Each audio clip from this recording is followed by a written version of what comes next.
Bismillahirrahmanirrahim. Alhamdulillah nahmaduhu wa nasta'inuhu wa nastaghfiruh. Wa na'udzu billahi min shururi anfusina wa min sayyiati a'malina. May yahdihillahu fala mudilla lahu wa may yudlil fala hadiya lahu.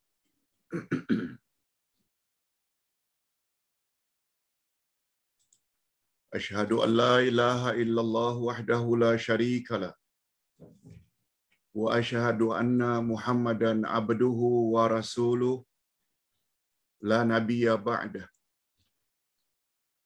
Allahumma salli wa sallim ala nabiyyina Muhammad wa ala alihi wa sahbihi ajma'in, amma ba'd. Hadirin dan hadirat serta para pemirsa yang saya hormati, Assalamualaikum warahmatullahi wabarakatuh. Alhamdulillah. Setelah kita mempelajari beberapa ajaran yang diancam oleh Nabi sallallahu alaihi wasallam dengan neraka, sebagaimana sabda baginda, wa sataftariqu ummati ala 73 firqah sintani wa sab'una finnar wa wahidah fil jannah. Umatku akan berpuak-puak menjadi 73 puak. 72 daripadanya tempatnya neraka. Kecuali satu saja yang layak masuk syurga. Ketika baginda ditanya, siapakah golongan yang satu itu?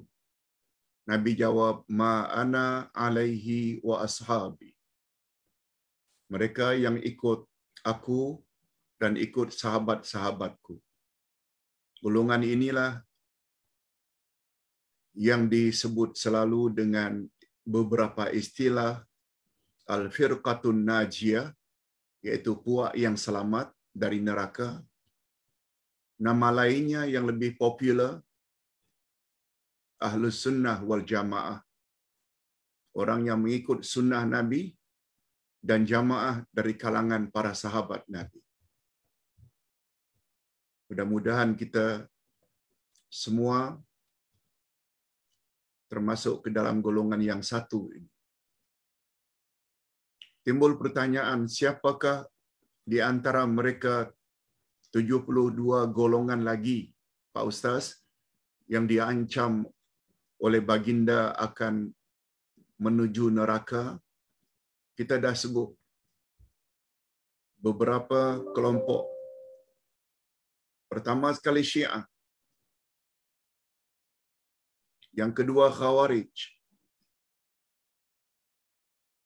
Yang ketiga Mu'tazilah. Yang keempat Murji'ah. Yang kelima Qadariyah. Yang keenam Jabariyah.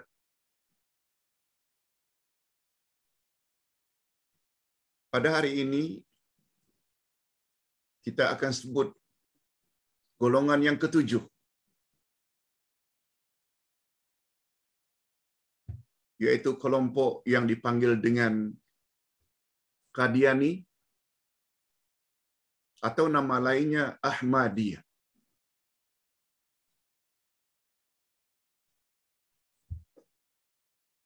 Terhadap puak ini mungkin kita memerlukan 3 atau 4 sesi.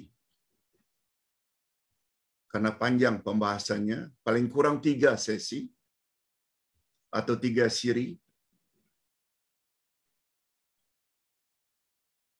Apa kaitannya kelompok ini dipanggil dengan Qadianiyah? Dan apa pula sebabnya dia dipanggil Ahmadiyah? Siapa pengasasnya?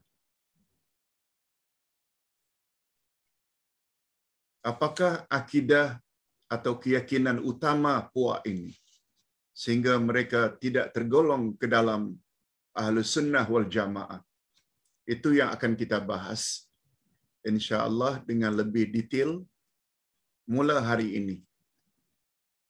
Okey, kita langsung saja masuk kepada topik. Bab yang ke-8, lihat kitab Akidah Ahlussunnah wal Jamaah jilid 3, halaman yang ke-179, bab yang ke-8, Qadiani atau Ahmadiyah. Kita buat dulu sedikit mukaddimah. Sebenarnya nama Qadiani yang juga dikenal dengan nama Ahmadiyah adalah satu agama baru yang muncul di benua India. Bukan di negara Arab, bukan di Afrika, bukan di Australia, Amerika, tapi di benua India.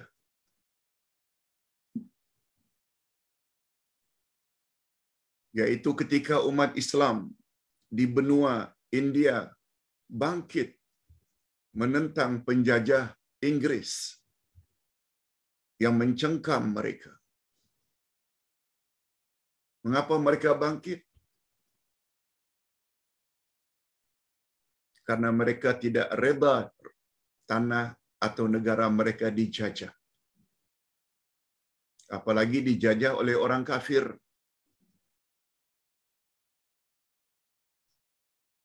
Ini memberi satu pengajaran bagi kita orang-orang Nusantara yang majoritinya beragama Islam, mesti punya sikap tidak boleh reda dengan penjajah. Itu sebabnya siapa yang paling berjasa mengusir Belanda dari Indonesia? Imam Bonjol, Cut Nyak Din. Imam Bonjol di Minangkabau, Sumatera Barat. Cut Nyak Din dari Aceh. Kahar Muzakkar itu di Jawa Barat. Di Ponegoro di Pulau Jawa. Hasanuddin di Sulawesi.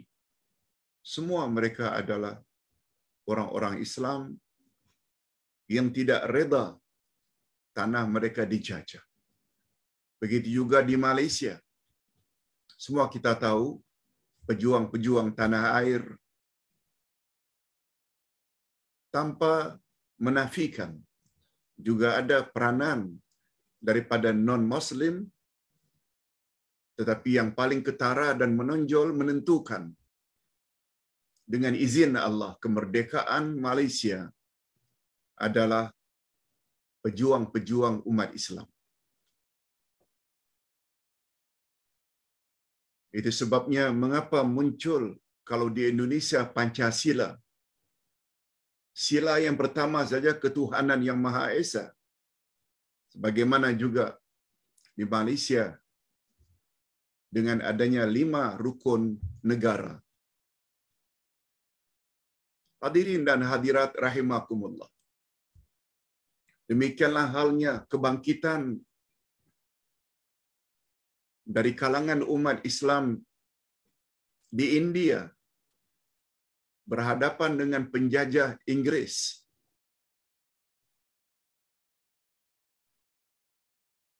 Bangkit umat Islam. Kita teruskan. Ketika itu pihak penjajah British sadar bahwa cara yang paling berkesan untuk memecah belahkan umat Islam dan memadam semangat jihad yang berkobar-kobar dalam jiwa umat Islam ialah dengan mempengaruhi seorang Muslim yang bernama Ghulam Ahmad yang berasal dari keluarga Islam yang mempunyai kedudukan dalam masyarakatnya supaya mengisytiharkan satu agama baru yang berbeza dari agama yang dianut oleh seluruh umat Islam dan menentang dasar-dasar Islam seperti menentang perkara-perkara yang sudah disepakati.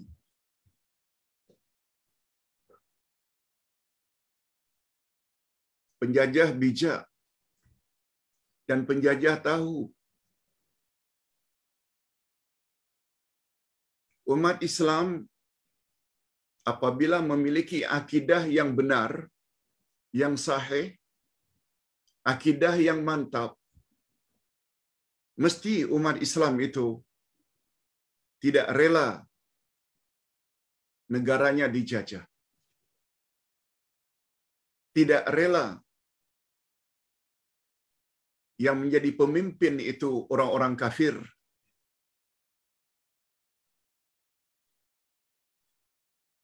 Jika ada dari kalangan umat Islam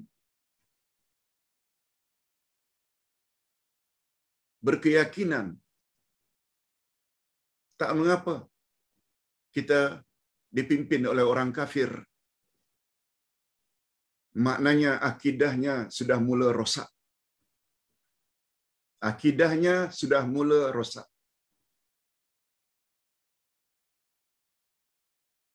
Yang membuat mereka menentang itu karena mereka tidak mahu yang menjadi mereka punya pemimpin, leader yang memiliki policy maker, pembuat kebijaksanaan itu non-Muslim.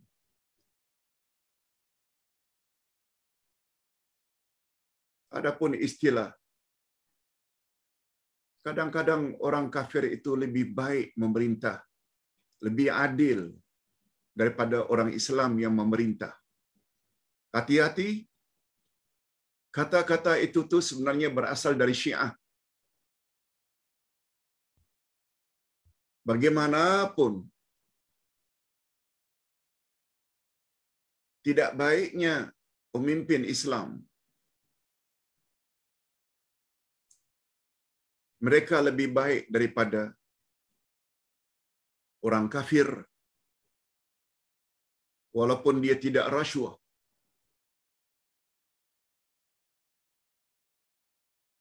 Walaupun dia adil.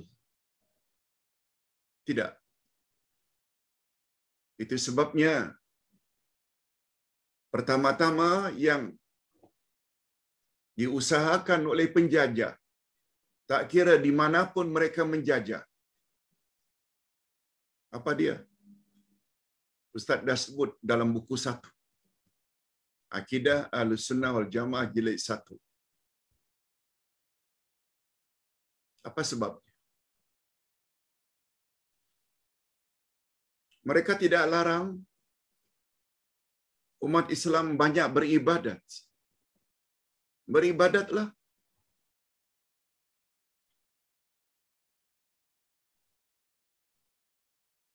Bermuamalatlah. Asalkan kepada umat Islam tempatan negara yang dijajah, jangan diajar akidah. Sebab yang membuat mereka memberontak, tidak reda dipimpin oleh orang kafir adalah akidah. Akidah mereka berpaksi kepada La ilaha illallah Muhammadar Rasulullah. Tidak ada Tuhan yang berhak disembah melainkan Allah. Sesungguhnya Muhammad itu adalah Rasulullah. Umat Islam tidak ada pilihan dalam hidup kecuali ikut perintah Allah dan perintah Rasul. Ustaz bacakan ayat 36 dari surat Al-Ahzab. A'udzubillahi minasyaitonir rajim. Ma kana lil mu'minin wala mu'minatin idza qadallahu wa rasuluhu amra ay yakuna lahumul khiyaratu min amrihim wa may ya'sillaha wa rasulahu faqad dhalla dhalalan mubina. Tidak berhak orang beriman lelaki, juga tidak berhak orang beriman wanita, bila Allah dan Rasul telah tetapkan satu-satu hukum, lalu mereka ingin mencari hukum yang lain. Tak berhak. Mukmin, mukminah tak berhak mencari hukum lain selain hukum Allah dan Rasul. Lalu Allah beri amaran keras pada penghujung ayat. Siapa yang durhaka terhadap Allah dan Rasul, maksudnya durhaka tidak mau ikut ketentuan Allah dan ketentuan Rasul, faqad dhalla dhalalan mubina, maka orang itu telah jatuh ke dalam kesesatan yang nyata. Sebabnya istilah udai untuk menjadi orang yang sesat tak perlu masuk ajaran sesat.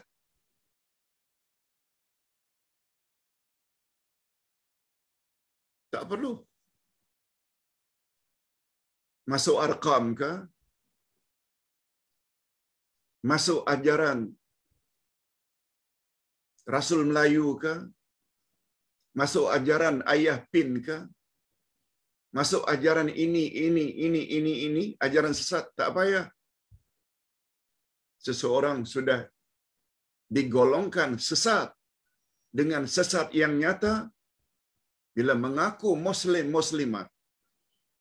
Allah suruh salat, tak mau salat. Allah suruh puasa, tak mau puasa. Allah suruh zakat, tak mau zakat. Allah suruh naik haji umrah, padahal dah mampu, tak mau. Allah larang zina, minum arak, judi, rasuah, dedah aurat. Allah larang di khalayak ramai. Mereka langgar semua ini. Muslim, muslimat tersebut sudah tergolong ke dalam kesesatan. Malah Allah sebut sesat yang nyata. Bukan sesat yang samar-samar lagi. Minta maaf, hadirin dan hadirat, bukan ustaz yang cakap. Allah yang cakap. Tak percaya? Lihat surat Al-Ahzab ayat 36. Surat Al-Ahzab ayat 36. Surah 33, 36.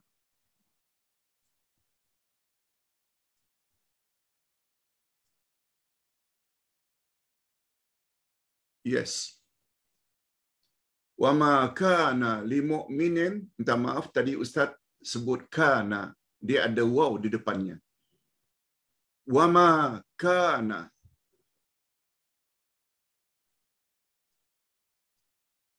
limu'minin wala mu'minatin idza qadallahu wa rasuluhu amran an yakuna lahumul khiyaratu min amrihim wa may ya'sillaha wa rasulahu faqad dhalla dhalalan mubina.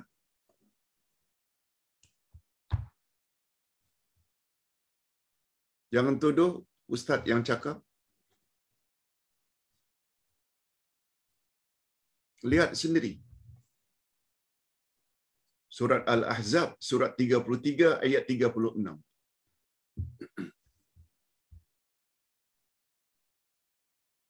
Itu sebabnya penjajah, kalau ada umat Islam yang dijajahnya rajin salat, pergi ke surau, pergi ke masjid, tak ada masalah bagi mereka, malah terus iktikaf dalam masjid beribadat, tak keluar-keluar dari masjid dan surau, lagi mereka suka. ingin naik haji, ingin umrah, silakan. Tak jadi masalah. Malah kalau sampai di Mekah, di Madinah, tak balik-balik ke tanah air, lagi bagus. Sebab biar kami yang mengatur negaramu, negerimu.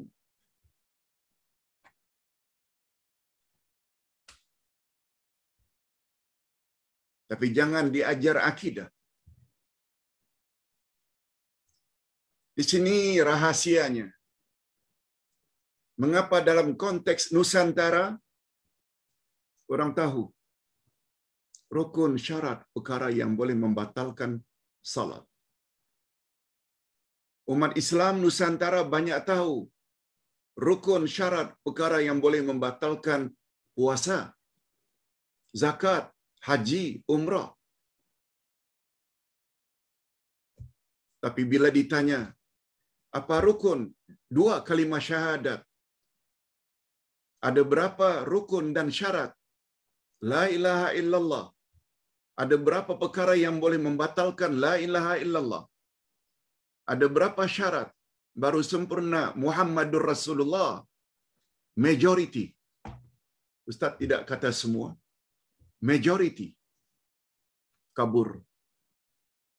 Padahal dua kalimah syahadat itulah asas akidah. Betul tak? Pergilah di mana-mana kedai buku Indonesia ke Malaysia. Paling banyak bila berkaitan dengan Islam, salat, puasa, zakat, haji. Ibadat. Berkesan usaha daripada penjajah. Itu sebab di Indonesia, kalau tak salah, mereka berjaya memerintah sampai 250 tahun.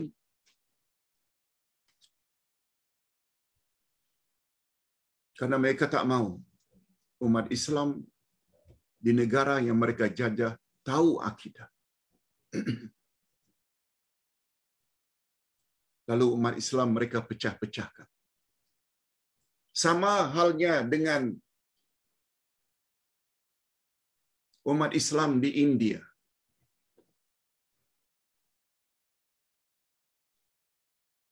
Penjajah Inggris tahu tidak ada jalan lain untuk melemahkan umat Islam. Mesti dimunculkan ajaran baru.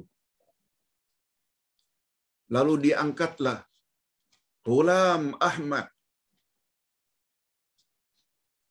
supaya membawa satu ajaran baru. Mengaku dirinya sebagai Nabi. Mendakwa dia menerima wahyu.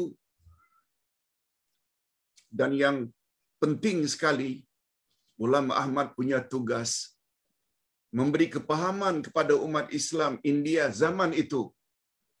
Jangan menentang penjajah. Kewujudan penjajah hendaklah dilihat sebagai satu rahmat bagi India. Yes.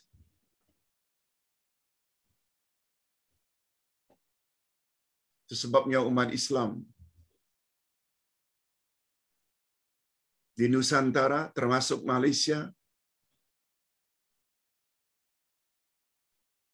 jangan mudah tertarik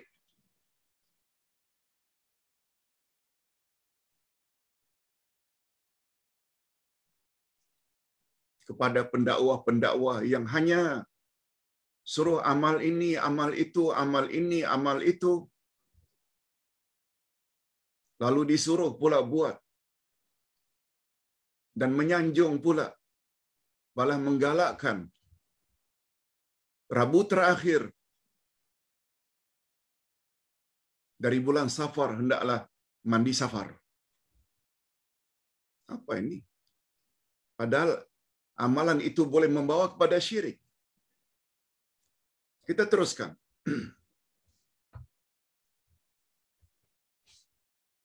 Ghulam Ahmad mendakwa.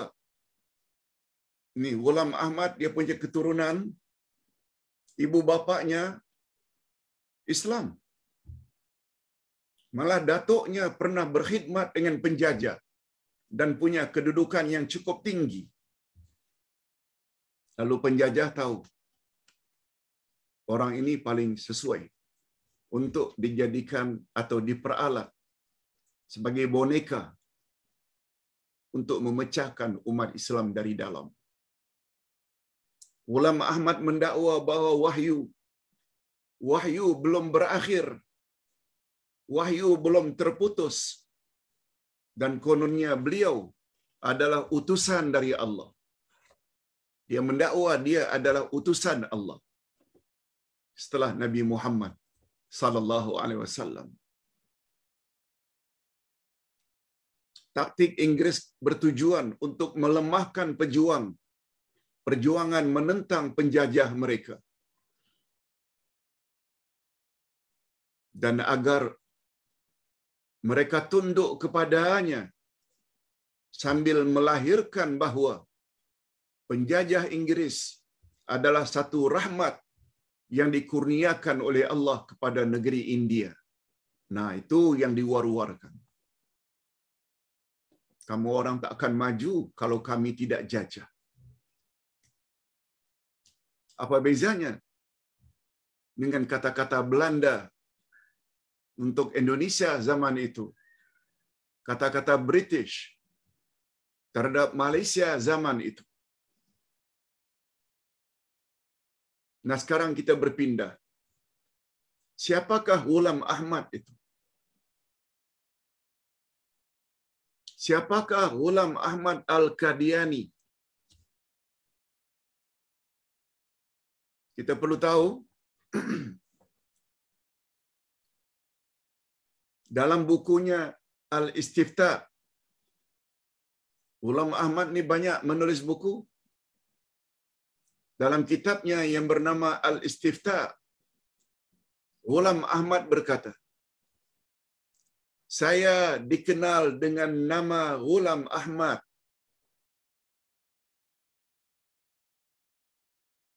Bapa saya Mirza Ghulam Murtada.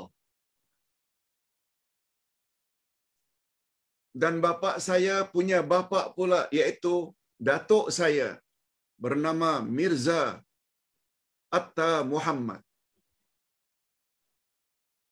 Masya Allah, namanya cantik-cantik belaka. Ahmad, Murtada, dan datuknya bernama Muhammad. Saya mendapat tahu bahawa saya dapat tahu dari ayah saya, Mirza Ghulam Murtada, bahawa datuk nenek saya adalah dari keturunan Mongolia. Tetapi Tuhan telah mewahyukan kepada saya, ini dakwaan Ghulam Ahmad, bahawa mereka adalah dari keturunan Parsi dan bukan dari keturunan Turki. Okey, dia gunakan Allah telah mewahyukan kepada saya. Ayah atau saya itu dari Parsi. Parsi, Iran sekarang ini, Iran. Bukan dari Turki. Selanjutnya, ini kata-kata Ghulam Ahmad dalam kitabnya Al-Istifta. Tuhan juga telah memberitahu saya bahawa sebahagian dari nenek moyang saya adalah dari keturunan Fatimah. Fatimah, anak Rasulullah. Begitu dakwaan Ghulam Ahmad. Selanjutnya beliau menceritakan, saya telah mendengar dari bapa saya dan saya pernah membaca berita-berita mereka. Pada permulaannya mereka mendiami daerah Samarkand. Ini di kawasan Bukhara. Samarkand. Sebelum mereka berpindah ke negeri India.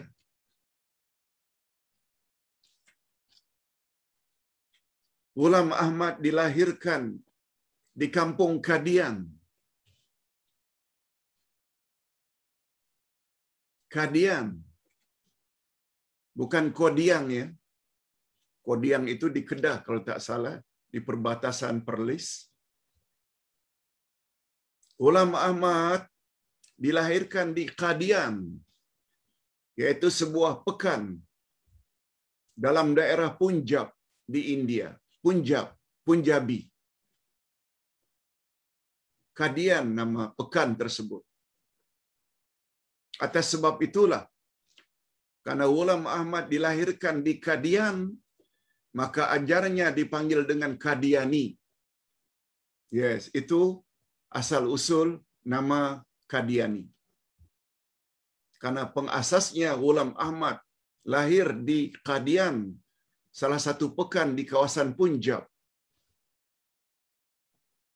Beliau dilahirkan pada tahun 1835. 1835.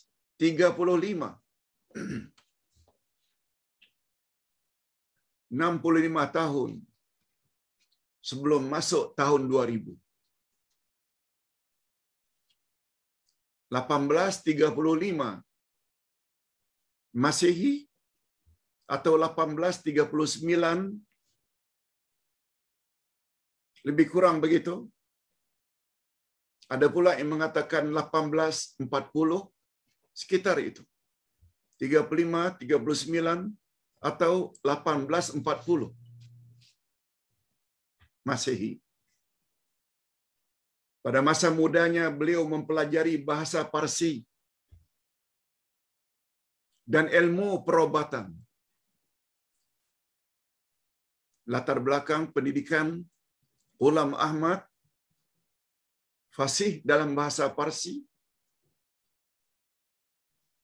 Beliau menekuni bidang perobatan. Namun demikian, karena sejak kecil beliau diserang berbagai penyakit. Beliau rupanya berpenyakit sejak kecil. Antaranya penyakit melancholia. Melancholia yaitu sejenis penyakit gila. Sejenis penyakit gila. Otaknya bermasalah. Akhirnya beliau tidak berpeluang untuk meneruskan pelajarannya dalam bidang perobatan. Demikian disebut dalam Ensiklopedia Qadiani.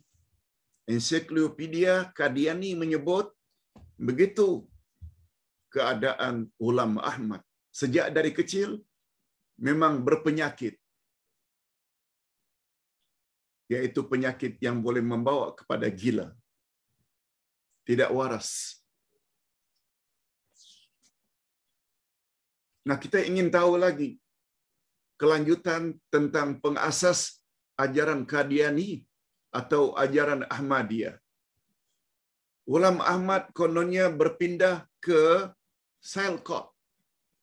Di mana Sialkot ini? Sekedar ingin ambil tahu.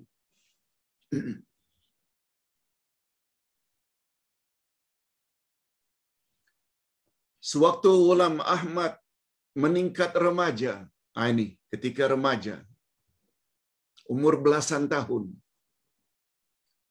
beliau telah diminta oleh keluarganya supaya mengambil uang pensiun datuknya yang dibayar oleh Inggris karena perkhidmatan cemerlang terhadap mereka. Oh, Datuk Ghulam Ahmad ini yang bernama Mirza Atta Muhammad adalah orang yang bekerja dengan Inggris. Dan dia termasuk salah seorang yang cukup cemerlang. Khidmatnya, dedikasinya dengan kerajaan Inggris. Oleh sebab itu, setelah beliau mati, meninggal dunia, beliau terus diberi pensiun. Ghulam Ahmad dipercayakan untuk mengambil pensiun datuknya. Karena datuknya Mirza Atta Muhammad, khidmatnya cukup cemerlang, membantu penjajah Inggris.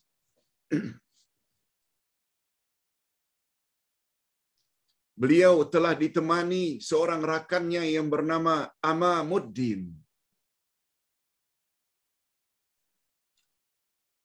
Ghulam Ahmad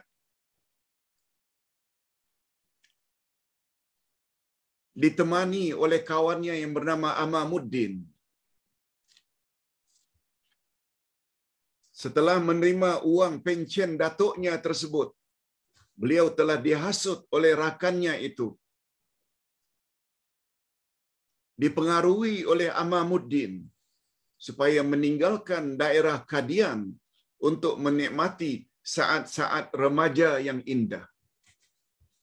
Duit pencen datuknya dia pergunakan untuk enjoy, berfoya-foya. Ghulam Ahmad terpengaruh menuruti kehendak Amamuddin kawannya. Ghulam Ahmad telah terpengaruh dengan hasutan kawannya itu. Dan akhirnya uang pencen datuknya habis mereka belanjakan.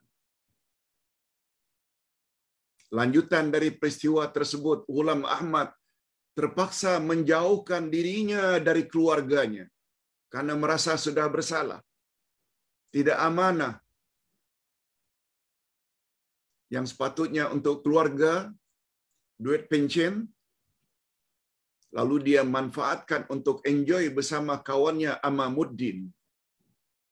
Akhirnya Ghulam Ahmad merasa malu dan merasa perlu menjauhkan dirinya dari keluarga. Kemudian beliau pergi menuju ke Sialkot. Di situ sejarahnya. Tinggalkan pekan Qadian menuju ke Sialkot. Di mana Sialkot itu? Sialkot adalah sebuah pekan yang lain lagi, masih lagi di kawasan Punjab, yaitu bahagian sekarang ini, bahagian Pakistan Barat. Pakistan Barat.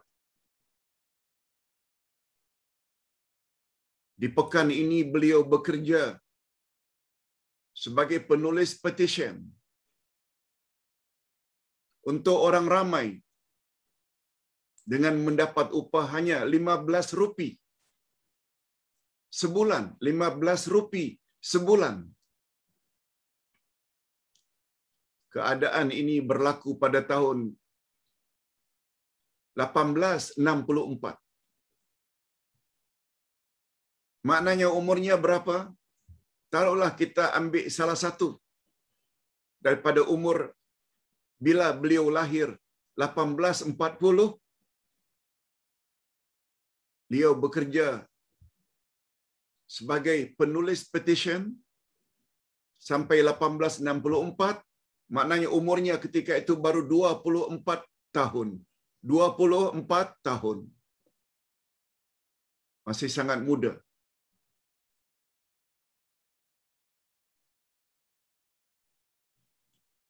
Sewaktu berada di Sialkot, Ghulam Ahmad sempat mengikuti kelas malam bahasa Inggris.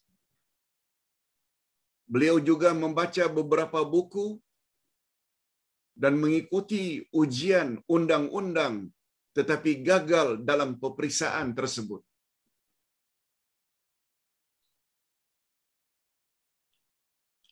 Seolah-olah ada hasrat beliau ingin menjadi seorang hakim. Sebab bapaknya Mirza Murtada itu seorang hakim. Tapi sayangnya tak kesampaian. Setelah 4 tahun di Sialkot, beliau meninggalkan tugasnya sebagai penulis petition dan seterusnya bekerja dengan ayahnya. Maknanya kembali ke Qadian dalam bidang kehakiman. Sebab kerjaya ayahnya memang dalam bidang tersebut, yaitu hakim. Nah, sekarang kita dah nampak sedikit siapa itu Ghulam Ahmad. Sejak dari masa inilah beliau mula berbahas tentang agama Islam. Sekitar umur itulah, umur antara 20 ke 30, beliau dah mula berbahas tentang Islam dan mendakwa bahawa beliau akan mengarang sebuah buku yang tebal dengan judul Barahin Ahmadiyah untuk menentang agama Islam. Sejak dari masa itulah namanya mula terkenal karena dia berjanji akan buat sebuah kitab Barahin, jamak dari Burhan. Burhan maknanya bukti. Barahin Ahmadiyah, bukti-bukti kebenaran ajaran Ahmadiyah yang dia bawa. Nah, karena dia berjanji akan membuat sebuah kitab yang besar untuk menguatkan atau membuktikan kebenaran ajaran Ahmadiyah yang dia cipta, dia mula terkenal. Nah, sekarang kita berpindah pula ke bahagian yang lain. Apa dia, Pak Ustaz? Ini dia.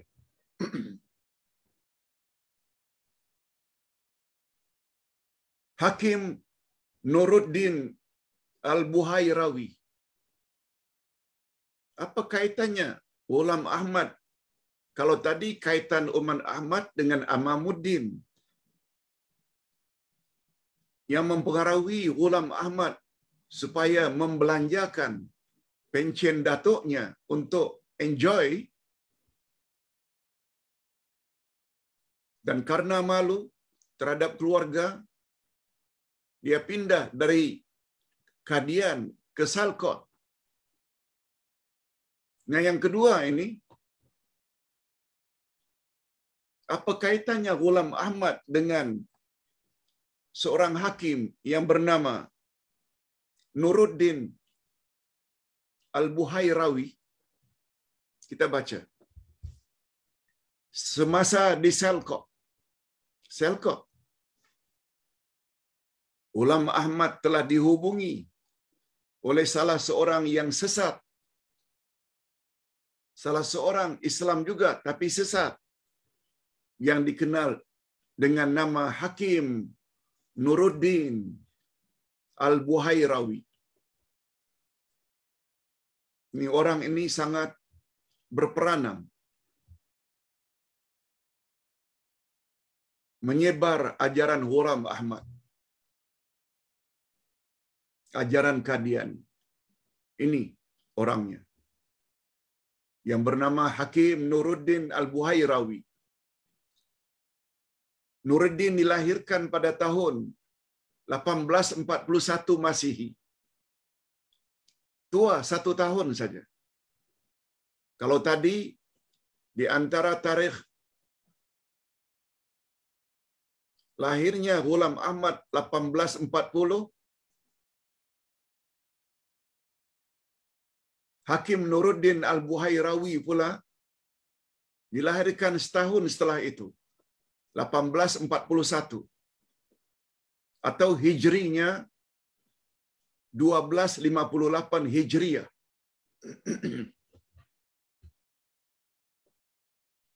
Beliau dilahirkan di kampung Buhairah. Beliau dilahirkan di kampung Buhairah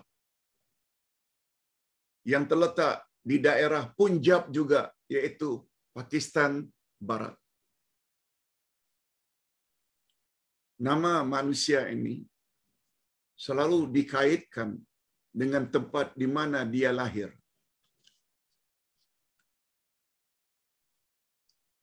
Imam Bukhari dikaitkan dengan Bukhara, tempat kelahirannya.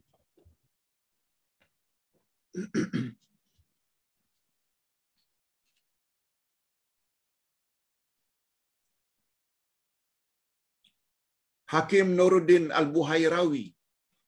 Buhairawi itu diambil dari perkataan nama pekan Buhairah, tempat lahirnya, jadi Buhairawi. Juga di sekitar Punjab, yaitu Pakistan Barat. Nah, sekarang kita ingin tahu pula, apa dia, Pak Ustaz? Biodata, latar belakang daripada Hakim Nuruddin Al-Buhairawi. Beliau bukan sembarang orang. Orang cerdik dari satu sisi. Pertama sekali beliau fasih dalam bahasa Parsi. Sebagaimana Ghulam Ahmad juga fasih. Malah lebih daripada itu mengatasi Ghulam Ahmad, Hakim Nuruddin Buhairawi juga fasih dalam bahasa Arab. Selain Parsi, juga Arab. Yang kedua, Hakim Nuruddin Al-Buhairawi pada tahun 1858, ketika umurnya maknanya baru 18-19 tahun, menjadi guru bahasa Parsi di Rawalpindi.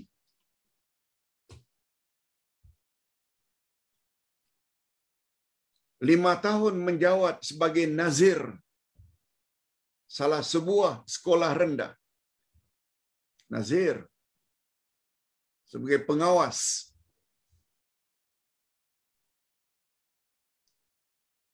Yang keempat, Hakim Nuruddin Al-Buhairawi juga menekuni ilmu perubatan tradisional di kota Lucknow.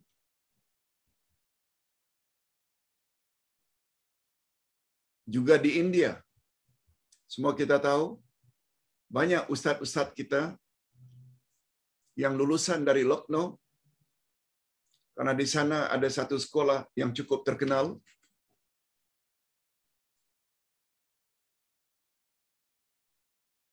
Pada tahun 1284 Hijriah, Hakim Nuruddin Al-Buhairawi mengembara ke Hijaz. Istilah Hijaz adalah Mekah dan Madinah. Mekah, Madinah, Jeddah itu dalam istilah adalah Hijaz. Berbeza dengan Najd. Najd itu bahagian utara, termasuk Riyadh, Zahran, Dammam. Itu Najd. Orang-orang di sana dipanggil Najdiyah. Tapi orang-orang dari selatan berhampiran dengan Laut Merah dipanggil dengan Hijaz. Jadi Hakim Nuruddin Al-Buhairawi berhijrah ke Hijaz. Dan selanjutnya Hakim Nuruddin Al-Buhairawi pernah menjadi doktor pribadi seseorang yang terkenal di Jamun. Jamun ini pula satu pekan yang berada di bahagian selatan Kashmir. Kashmir. Sekitar itu. Di utara India. Nah, sekarang kita ingin tahu apa kaitannya orang yang istimewa ini dalam pandangan Ghulam Ahmad. Semasa di Jamun, sebelum pindah ke Kashmir,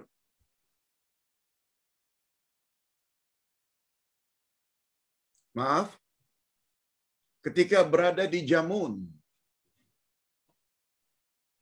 sebagai doktor pribadi dari orang kenamaan zaman itu yang letaknya Jammun ini berdekatan dengan Kashmir, beliau telah mendengar nama Ghulam Ahmad Al-Qadian. Beliau telah mendengar nama Ghulam Ahmad Al-Qadian yang kita sebutkan tadi.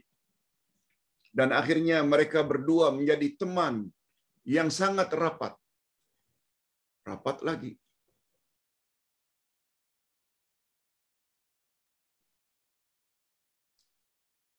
Kalau tadi Ghulam Ahmad punya kawan yang rapat bernama Amamuddin sehingga dia terpengaruh melarikan duit pencen ayahnya, maaf datuknya. Berikutnya setelah semakin membesar, umur 30 lebih, berkenalan pula dengan Hakim Nuruddin Al-Buhairawi. Bukan teman sembarang teman, tapi teman yang sangat rapat. Yang nanti Hakim Nuruddin Buhairawi inilah yang menyebarkan ajaran Ghulam Ahmad. Apabila Ghulam Ahmad mula mengarang bukunya Barahin Ahmadiyah, bukti-bukti kebenaran ajaran Qadiani Ahmadiyah, maka Hakim Nuruddin pula mula mengarang buku Tasdiq Barahin Ahmadiyah. Apa makna tasdiq? Membenarkan, memastikan kebenaran kitab yang dikarang oleh Ghulam Ahmad. Barahin Ahmadiyah, tasdik maknanya membenarkan, menyokong apa yang ditulis oleh Ghulam Ahmad di dalam kitabnya Barahin Ahmadiyah. Kemudian Hakim Nuruddin menghasut Ghulam Ahmad. Nah, menghasut lagi. Sebagaimana sebelumnya Ghulam Ahmad dihasut oleh Amamuddin setelah berkawan dengan Hakim Nuruddin Al-Buhairawi, dia dihasut lagi supaya mendakwa dirinya sebagai nabi. Oh. Lihat. Itu sebabnya dalam Islam pengajaran yang dapat kita ambil. Berhati-hati mencari kawan. Berkawan dengan orang tarikat, tak mustahil kita akan ikut tarikat sesat. Berkawan dengan Syiah, tak mustahil kita akan jadi Syiah.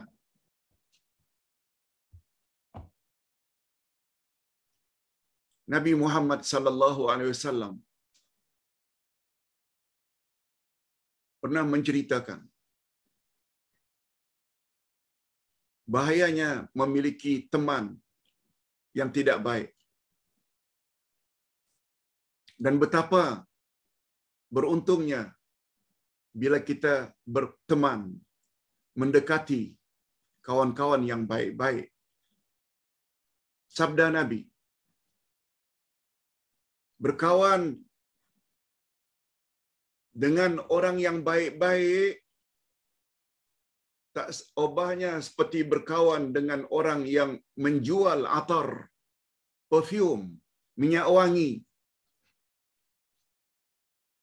Andai kata kamu tak dapat minyak wanginya pun, paling kurang kamu akan terhidu bau-bau yang harum semerbak. Tapi berkawan dengan kawan-kawan yang jahat, tak ubahnya seperti kamu berkawan dengan orang yang tukang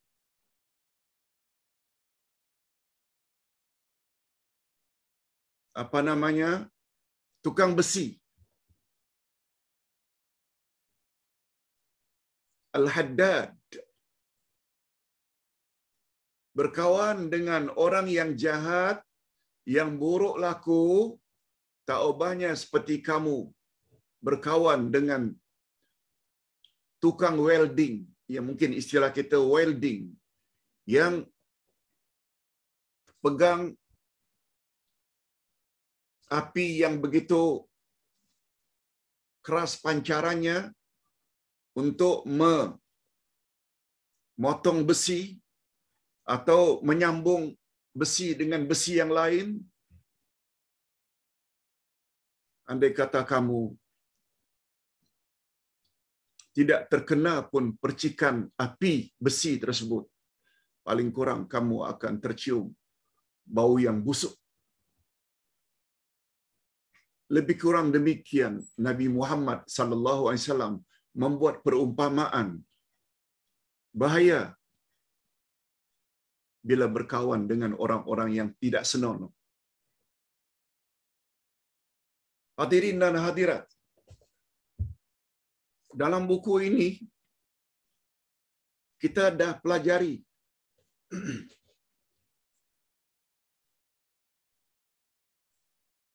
siapa yang makan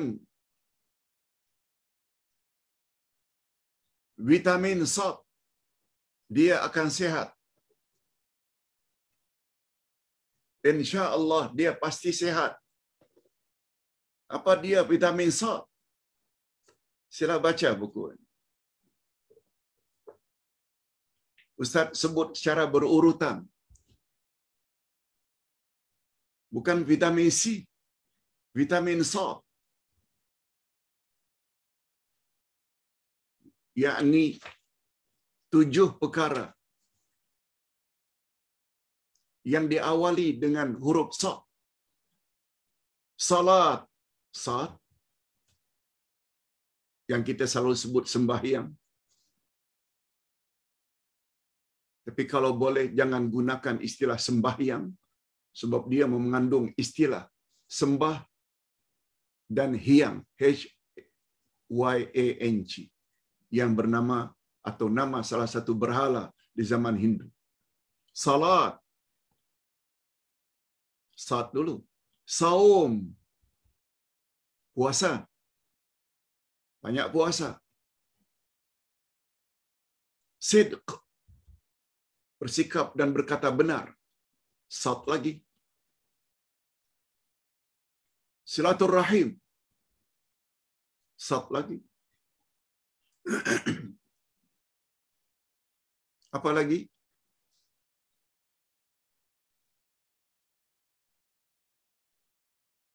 Salat, saum,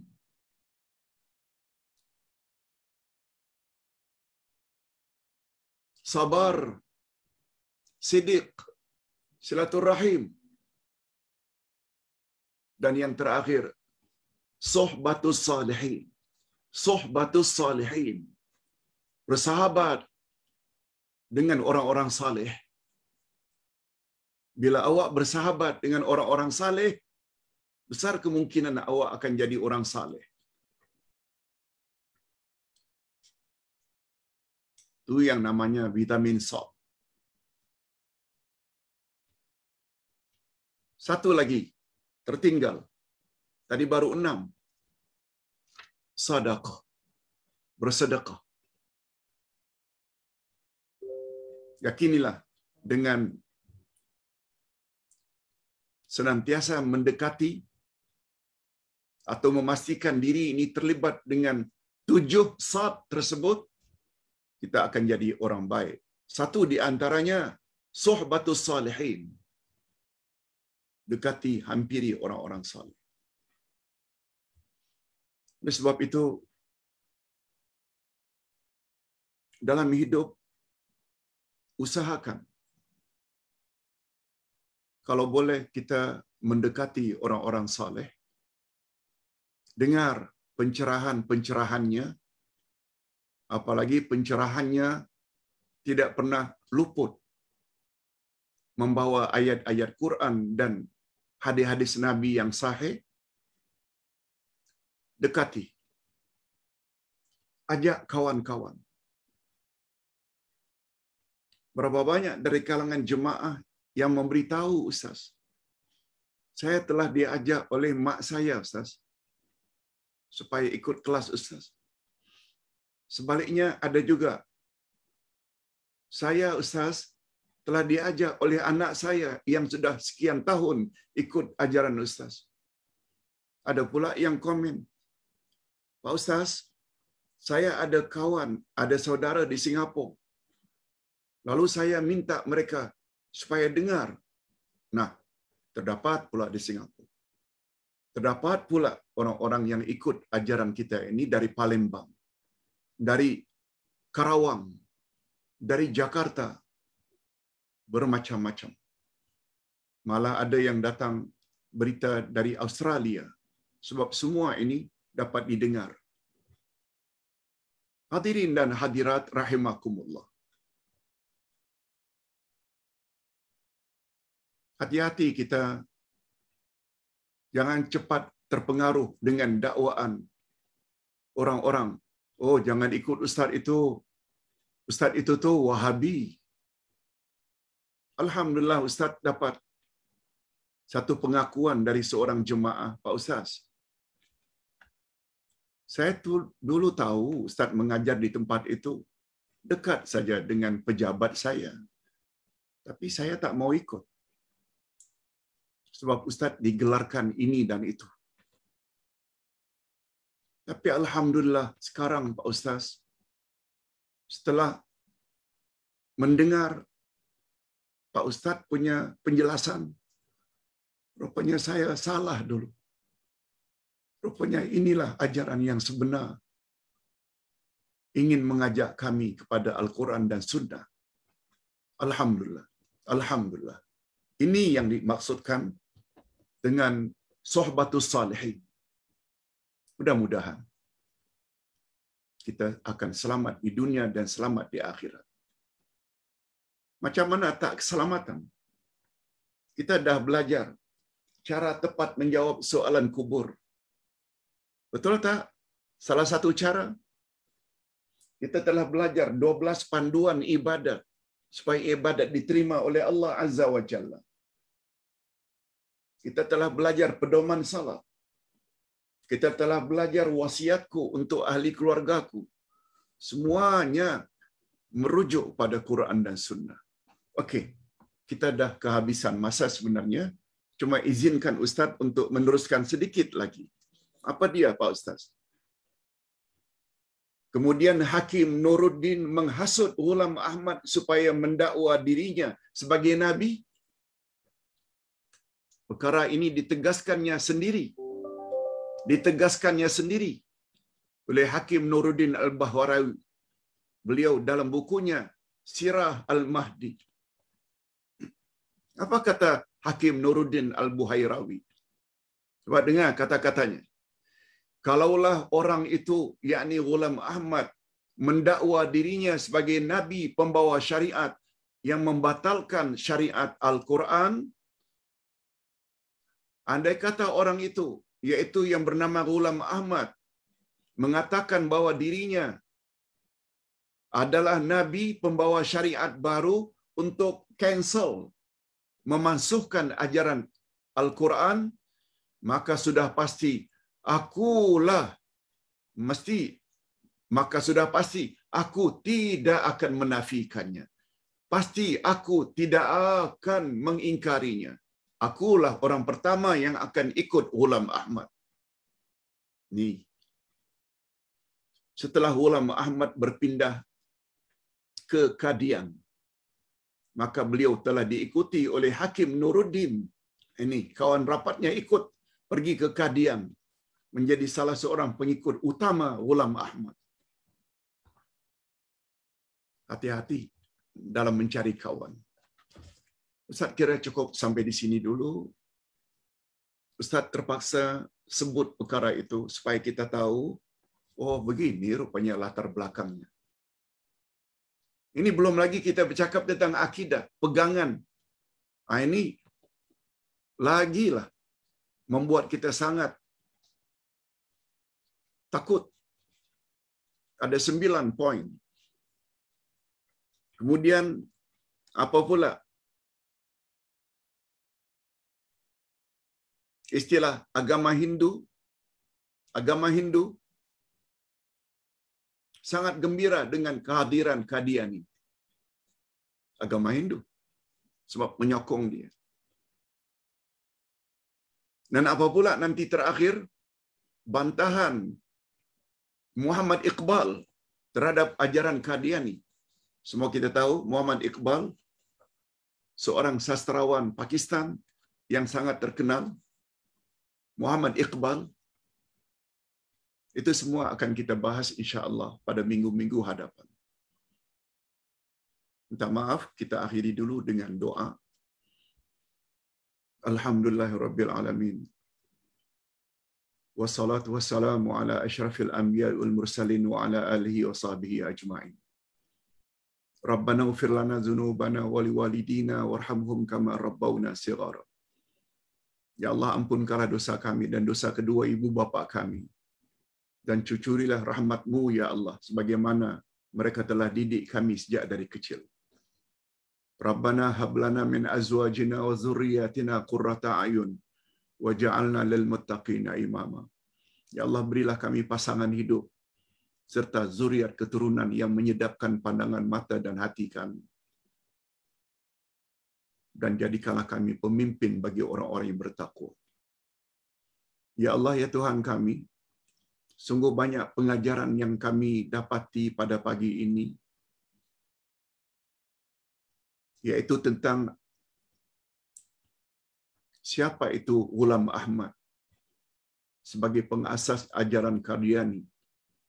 Satu ajaran yang bercanggah dengan fahaman Ahlus Sunnah wal Jamaah. Oleh sebab itu, ya Allah, berilah kami kekuatan untuk menjauhkan ajaran ini sejauh-jauhnya.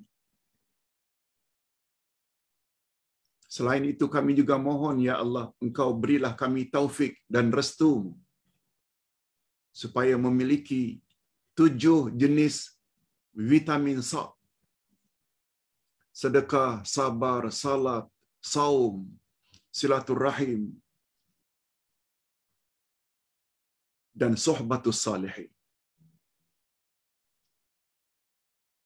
Allahumma anta rabbuna farzuqnal istiqamah.